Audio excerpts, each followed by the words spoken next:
Yeah, I think for me, the idea of playing the two characters was something that I found really attractive, and was a huge reason why I was interested in being part of the film.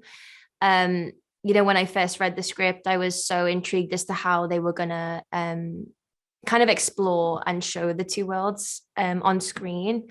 And I think for me, the biggest thing to kind of differentiate the two was physicality. um Millie has her strengths in very different ways. She has a very firm belief in herself and who she is, and what's right.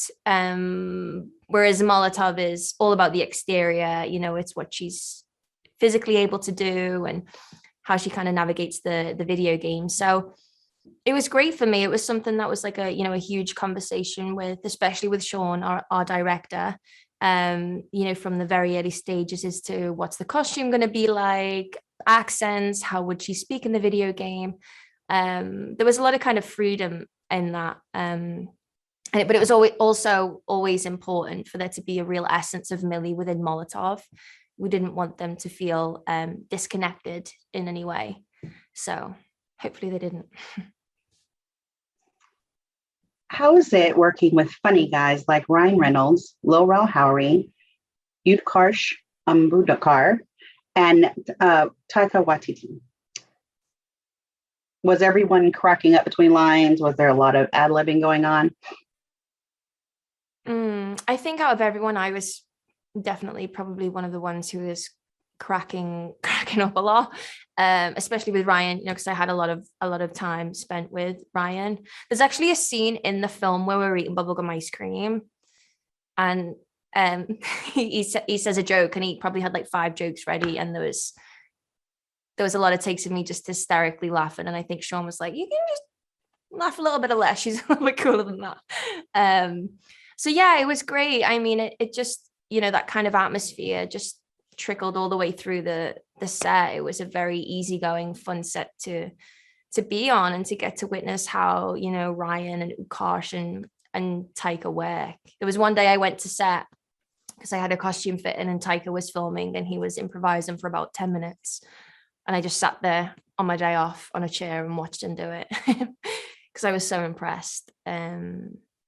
So yeah, it was very, very fun, and I took a lot away from it.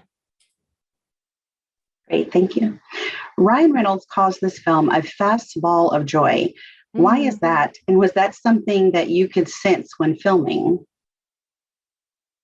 Definitely. It is a fast ball of joy. I feel like that's a perfect catchphrase from Ryan. And I think it's hugely down to the people who were making it. I've said this before, but from the moment I met Sean and Ryan at my audition room in New York, I flew over there. I just finished Killing Eve like the day before.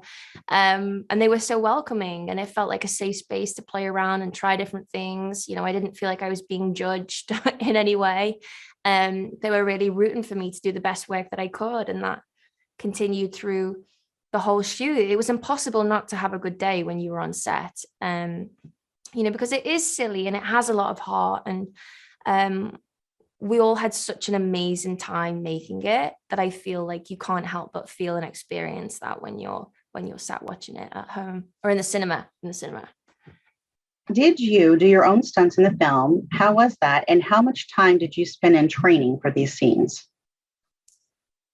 Yeah, so I think for me, the stunts were definitely the biggest challenge. It was definitely the most I've done in any project I've been a part of.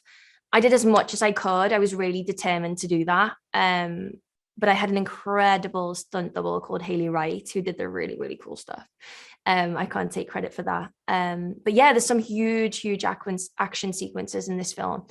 So when I got to Boston, I got there a couple of weeks before we started filming, and I would do like an hour of my own kind of personal fitness workout, and then I would do like 3 hours a day with the stunt team. Because what I've learned about stunts is they're very much like a dance. It's all choreography, and you've got to focus on what you're doing. You've got to make it feel real, but then you also have to keep the person opposite you safe. Like, there's so much that goes into that. And it's the closest I've ever worked with a stunt department. And I just I take my hat off to them all, because without them, the film would not be what it is.